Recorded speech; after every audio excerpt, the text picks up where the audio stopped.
Glória a Deus. Quero saudar a toda a igreja com a paz do Senhor Jesus. Amém. Louvado e exaltado seja o nome do Senhor. Peço aos irmãos que abram a tua Bíblia no livro do profeta messiânico, capítulo de número 37.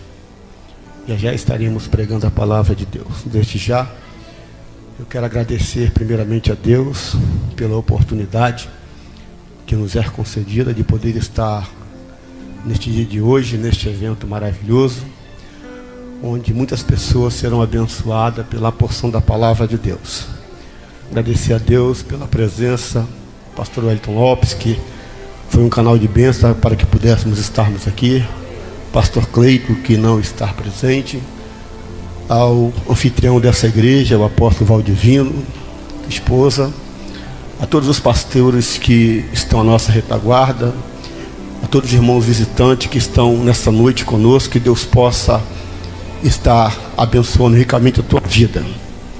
Creio que a minha esposa e meus filhos neste momento também estão nos assistindo. E também mandar um abraço para o meu pastor Samuel Aguiar, que é o homem a qual estou sob a direção dele, debaixo da bênção dele. Meu amigo evangelista Maximiliano, que eu creio que também está nos ouvindo neste momento. E creio e acredite, há uma palavra de Deus para você nessa noite. Há algo especial neste lugar. E Deus ele vai falar de forma forte e poderosa. Glória a Deus. Isaías capítulo de número 37.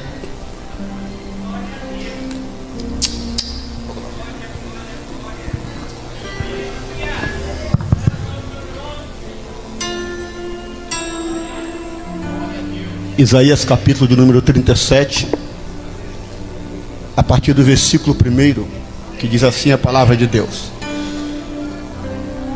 E aconteceu que, tendo ouvido isso, o rei Ezequias rasgou as suas vestes e se cobriu de saco de pano grosseiro e entrou na casa do Senhor.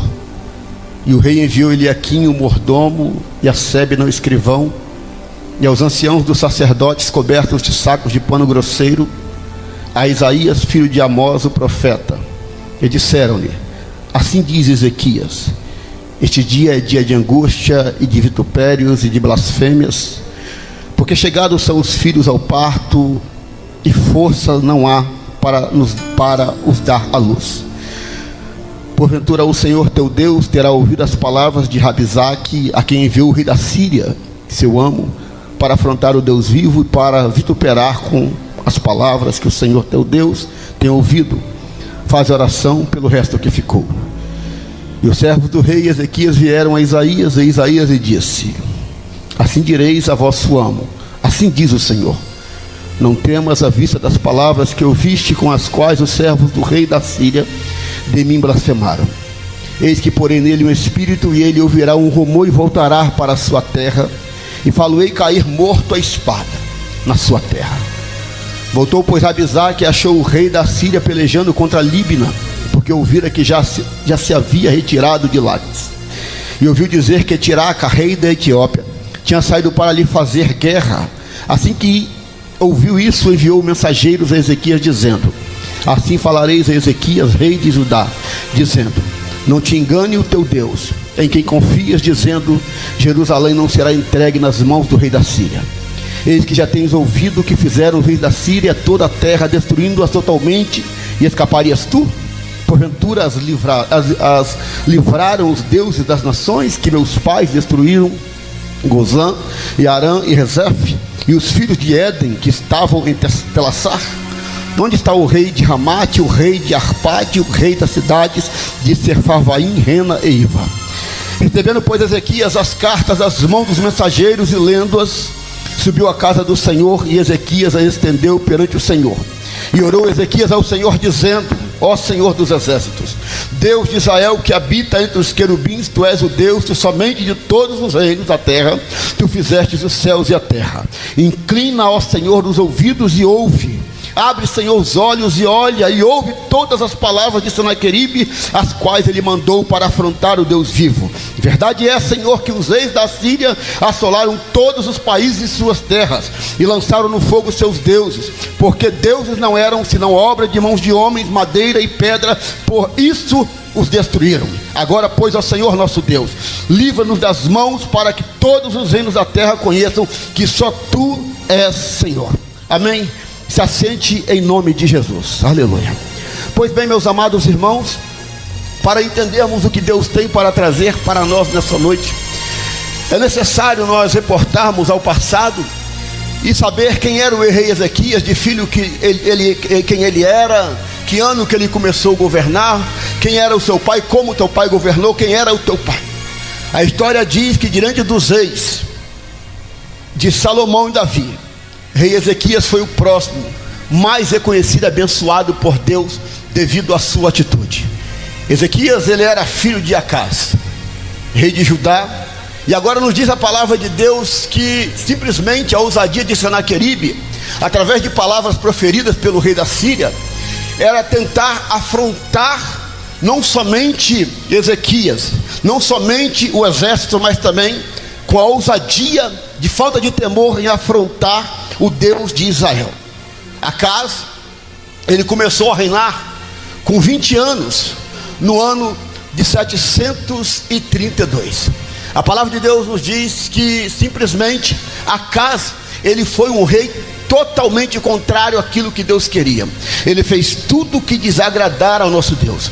Também a história diz que Ezequias, o teu filho, de forma conjunta governou com o seu pai por aproximadamente seus 15 a 14 anos. Ele não tinha voz ativa, mas ele tentava observar tudo aquilo, ele procurava observar tudo aquilo que teu pai fazia. A palavra de Deus nos diz que simplesmente Acaz, ele governa pelos seus 16 anos, ou seja, dos 20 ao 36 ele governa. E a palavra de Deus nos diz que após a morte de Acaz, Ezequias agora não era mais um rei que era conjunto com teu pai. Agora ele era o rei que era instituído por Deus para governar Judá.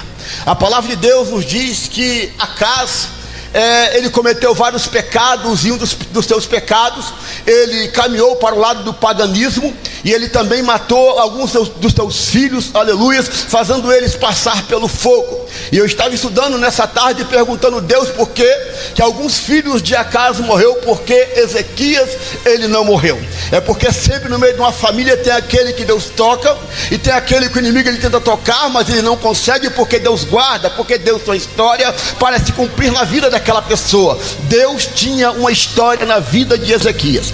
A palavra de Deus nos diz que o tempo passa, são 16 anos agora, juntamente com seu pai, está caminhando, o tempo está passando, e quando Acaz, aleluia, melhor dizendo, quando Ezequias, ele assume o reinado, ele herda uma maldição que veio da parte do teu pai. Que maldição é essa? A ousadia de Senaqueribe, através de Rabizaque, em querer confrontar a Ezequias.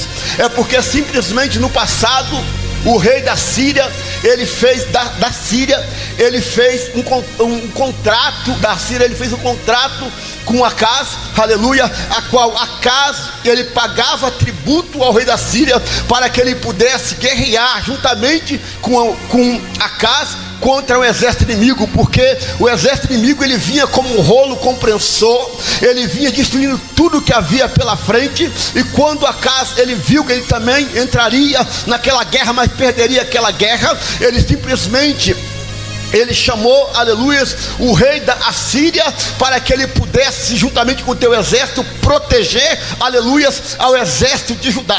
A palavra de Deus nos diz que agora Acaz, ele arranca do ouro, da prata, do cobre, todos os utensílios de riqueza da casa de Deus, do palácio. Ele havia feito uma negociata, aleluia, com o adversário, com o inimigo. Eu queria entender por que Acaz, aleluia, ele deixa de acreditar no Deus, porque a história, ela começa de Davi Davi é um homem escolhido segundo o coração de Deus. Outros reis assumiram a mais, como Salomão, teu filho, e outros mais, aleluia. A história, aleluia, dos que serviam a Deus, ela vinha se arrastando, mas Acaz, ele achou por bem se dobrar diante do paganismo. Eu entendo que a atitude de Acaz se dá por causa de quê?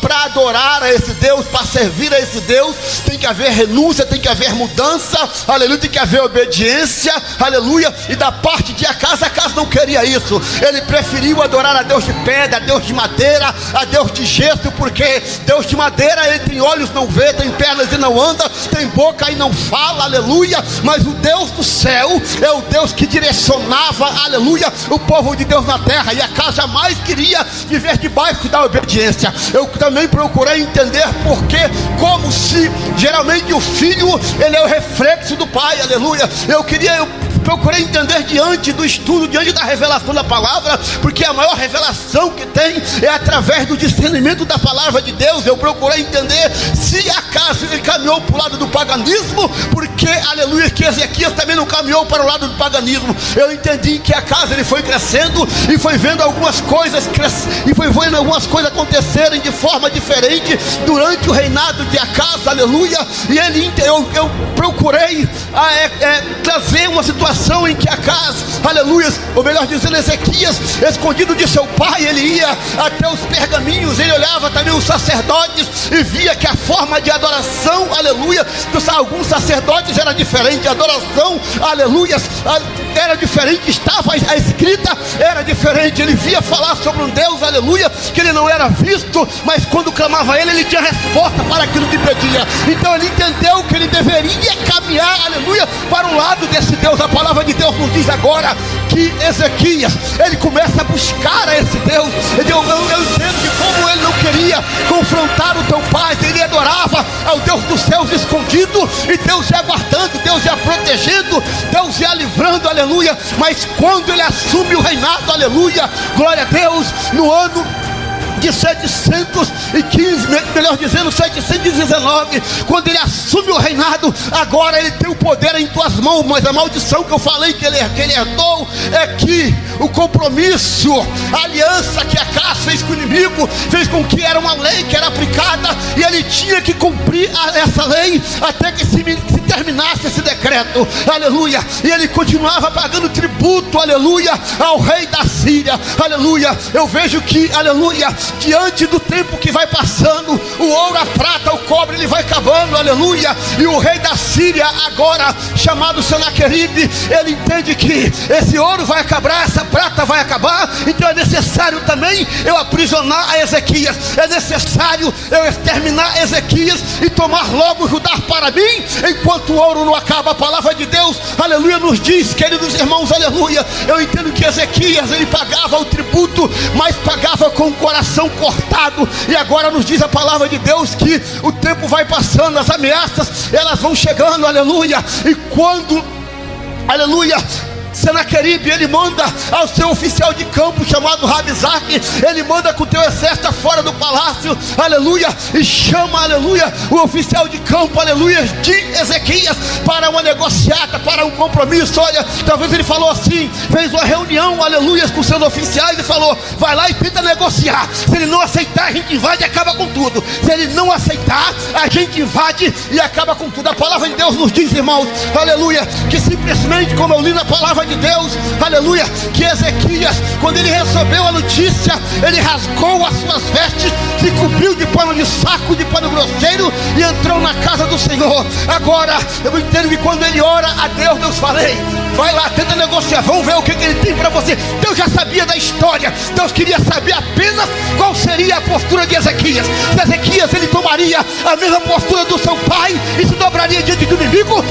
ele encararia o inimigo de frente e peitaria e falasse: eu não vou negociar com você, porque eu não negocio com o inimigo, porque eu tenho um Deus, aleluia, que eu sirvo, e um Deus que tudo pode, um Deus que tudo faz. A palavra de Deus, meus irmãos, ela nos diz claramente, aleluia, que Rabsaque, ele começa a discorrer palavras de afronta, aleluia, ele faz primeiramente uma aliança. Olha, eu vim aqui para fazer uma aliança com vocês. Eu não venho aqui quando vim aqui com pena. Se vocês servirem a mim, eu colocarei vocês em uma parte da cidade, e ali vocês produzirão o teu alimento e se alimentarão. Vocês jamais serão exterminados. Agora, se vocês não servirem a nós invadiremos, aleluia, o palácio, e destruiremos tudo, e vocês serão nossos escravos, serão nossos servos. Mas a palavra de Deus, irmão, ela nos diz que simplesmente Joá, que era oficial que levaria a notícia para Ezequias, quando ele traz a resposta a Ezequias, ele manda chamar o profeta. Traz para mim o profeta Isaías. Vamos ver o que ele tem a dizer. O servo de Deus, em meio à adversidade, em vez dele se dobrar diante do problema, a primeira coisa que ele deve fazer é se prostrar e pedir uma resposta ao Pai, para ver se o Pai tem resposta para aquela situação. E agora nos diz a palavra de Deus que simplesmente Ezequias, ele fala: este é dia de angústia e de vitupérios e de blasfêmias, porque chegados são os filhos do parto, força não há para dar a luz. Ele quis dizer: eu estou em total decadência, por mim eu não tenho força. Ele olhar para o Pai e falar: Deus, eu sou altamente dependente de Ti, eu sou rei, tenho poder sobre os homens, mas o exército lá fora é maior do que o meu. Mas eu creio que o Senhor pode se colocar de pé e guerrear em favor da minha causa. Aleluia, glória a Deus. A palavra de Deus nos diz que agora ele fala: porventura o Senhor Deus terá ouvido as palavras de Rabizaque, a quem enviou o rei da Síria, seu amo, para afrontar o Deus vivo, para o vituperar com as palavras que o Senhor teu Deus tem ouvido? Faz oração pelo resto que ficou, Isaías. Para nós não há saída, não tem outra saída a não se render, se Deus não der a resposta. Mas não há resposta que não seja dada quando o crente simplesmente ele se prostra diante de Deus. Jeremias capítulo 33, versículo 3 fala: clamas a mim, e respondeste-eis, e te mostrar-te-eis coisas grandes e firmes que não sabes. Salmo capítulo 50, versículo 5, 15 fala bem assim: clamas a mim no tempo de angústia, eu te ouvirei e tu me esclarecerás. A palavra de Deus nos diz, irmãos, que a história nos diz que Rabizaque, com muita ousadia e falta de temor, ele começa a discursar quando Joá estava no campo com ele, discussando a respeito da decisão que seria tomada. E ele fala: e pode falar na língua judaica, pode falar ou na sua língua que nós entendemos.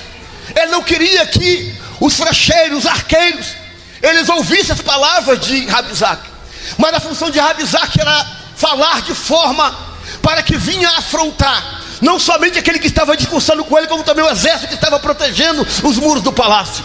Ele talvez na mente dele falaria bem assim: eu já vou quebrar tudo aqui logo agora, eu vou fazer com que ele se desista agora, neste momento, diante das minhas palavras. Só que Joá, ele relevou o ato a Ezequias, e Ezequias, de forma sábia, ele chama a Isaías, e Isaías, ele ora a Deus do céu. E o interessante dessa história é que quando ele ora, Deus ele dá a resposta. Rabizaque, ele simplesmente, quando ele vê que não tem resposta, ele age aqui como diz no texto, que ele fala com ele: não te engane o teu Deus em quem confias, dizendo: Jerusalém não será entregue nas mãos do rei da Síria. E ele faz um paliativo, um comparativo com Deus do céu aos deuses de outras nações.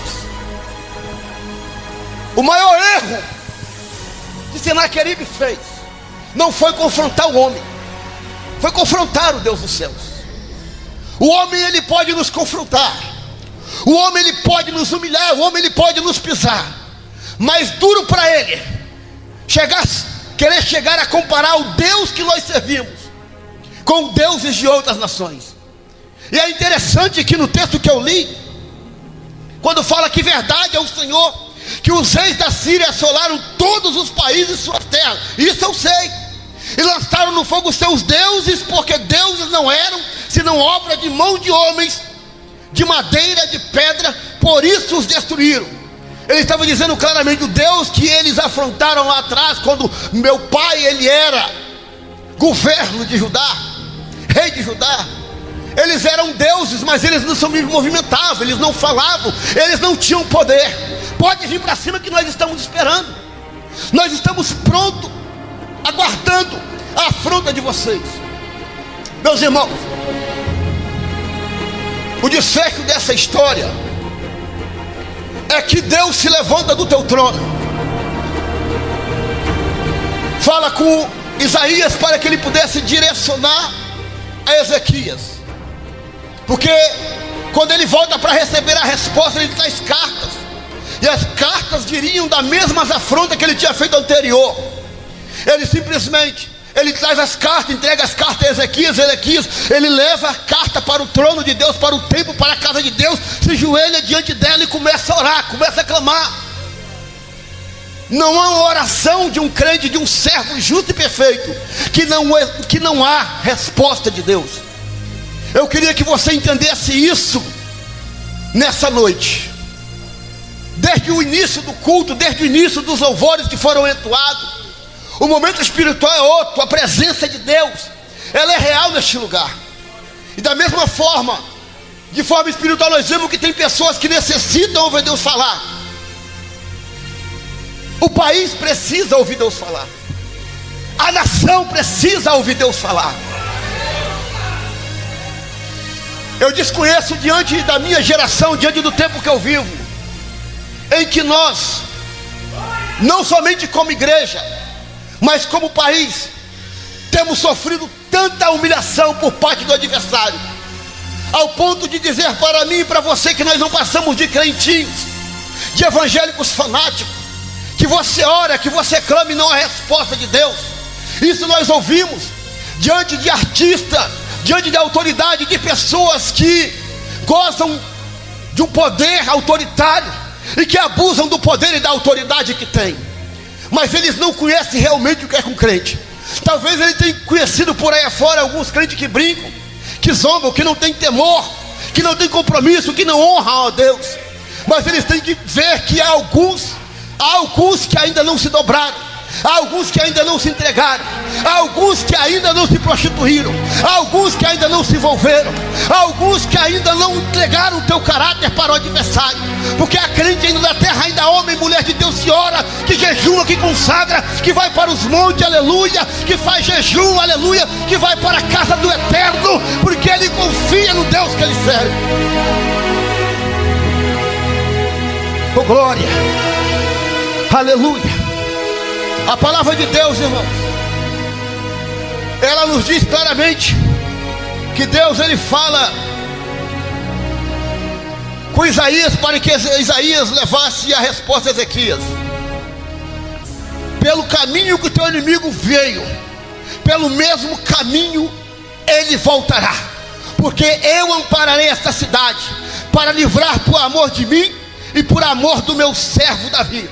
E a palavra de Deus nos diz, amados irmãos, que em momento algum o exército de Judá, ele teve que mover uma palha ou levantar uma arma, porque o próprio Deus, devido à afronta de Senaqueribe, ele envia o anjo e destrói 185 mil soldados com seus carros, seus cavaleiros. Não teve para Senaqueribe, não teve para Rabsaque, não teve para nenhum deles que tentaram não somente afrontar a Ezequias, nem Isaías, nem o exército de Deus, aleluia. Não teve para eles, sabe por causa de quê? Porque, como eu acabei de falar, o problema deles não foi afrontar o homem. É interessante que Deus, ele poderia não deixar haver nem discurso, nem algum tipo de debate entre o oficial de campo de Senaqueribe com o oficial de campo de Ezequias. Deus poderia exterminar, parar com a história ali, mas Deus permitiu para ver como é que Ezequias ele ia se portar. porque ele sabe muito bem que lá atrás, há 30 anos atrás, o teu pai, em meio ao perigo, em meio dele buscar e se dobrar diante do Senhor, ele procurou ajuda a homens da terra. Deixa eu falar uma coisa para você: maldito é o homem que confia no outro homem. O maior psicólogo que existe diante das adversidades, das provas e da luta que passamos se chama Jesus Cristo, o Rei dos Reis, o Senhor dos Senhores, o Deus que tudo pode, o Deus que tudo vê. Deus conhece o meu deitar, o meu levantar, o meu caminhar, o meu falar, o meu pensar. Deus, ele conhece a prova, a luta que você passa, e ele só está esperando uma atitude da tua parte. Quando você se dobrar, quando você se colocar de joelho, quando você, aleluia, em vez de contar os teus problemas para o homem, começar a contar o teu problema para ele, ele vai se pôr de pé diante do teu trono e vai dar resposta àquilo que você pede. Vem comigo, por favor. Ainda no livro de Isaías, no capítulo de número 37, no versículo 30, fala: e isto será por sinal, este ano se comerá o que espontaneamente nasceu. Ou seja, não havia semente jogada, seria um milagre da parte de Deus. E no segundo ano, o que daí proceder, que venha a misericórdia do Senhor de novo. Mas no terceiro ano, semeai, cegai e plantai vinhas e comei os frutos delas. Deixa eu falar uma coisa para você. Talvez a tua situação está na mesma condição de Ezequias, do exército de Judá. Aparentemente não havia condição nenhuma deles receber da parte de Deus a vitória. Ele sabia que o teu exército seria incomparável ao exército do inimigo, mas ele simplesmente, a palavra de Deus nos fala que cada afronta que ele recebia, em vez de ele murmurar e reclamar, ele corria para o templo para adorar, porque é assim que acontece. A palavra de Deus nos diz que Paulo e Silas, quando eles estavam presos na prisão, em vez de eles reclamarem com Deus, em vez de eles falar: Deus, eu sou crente, eu deixei de ser um professor de teologia, um homem cheio de conhecimento, a palavra de Deus diz, me diz que ele simplesmente, ele dentro da prisão, ele rasgou a tua garganta e louvou ao Deus dos céus. E a palavra de Deus nos diz que enquanto ele louvava, enquanto ele adorava, simplesmente houve um terremoto e as portas das prisões se abriram. Aleluia. Deus nos ensina nessa noite que em meio à primeira coisa que não devemos fazer é termos o mesmo comportamento de Acas. A segunda coisa que devemos fazer é tomarmos a mesma posição de Ezequias. Em vez de querer gravar ou trazer para nós o mesmo comportamento daqueles do passado, é poder analisar o que está no presente, o que verdadeiros homens e mulheres de Deus fazem para obterem uma vitória. Às vezes você olha para um homem bem sucedido, uma mulher bem sucedida, e pergunta e fala como que ele pode ou ela viver dessa maneira, de forma abastada. Às vezes você procura nele o brilho por fora, mas por dentro dele, diante da vida dele, há uma história escrita pelo próprio Deus. Porque diante de grandes vitórias, grandes lutas, grandes processos, há grandes provações. Eles também choraram, eles também se lastimaram, eles também se humilharam, mas não se dobraram diante do paganismo como Acas fez. Deus quer falar com você nessa noite uma coisa: ei, desperta, acorda, não se entregue, aleluia. Não deixe que o inimigo venha roubar de você a tua vitória, aleluia.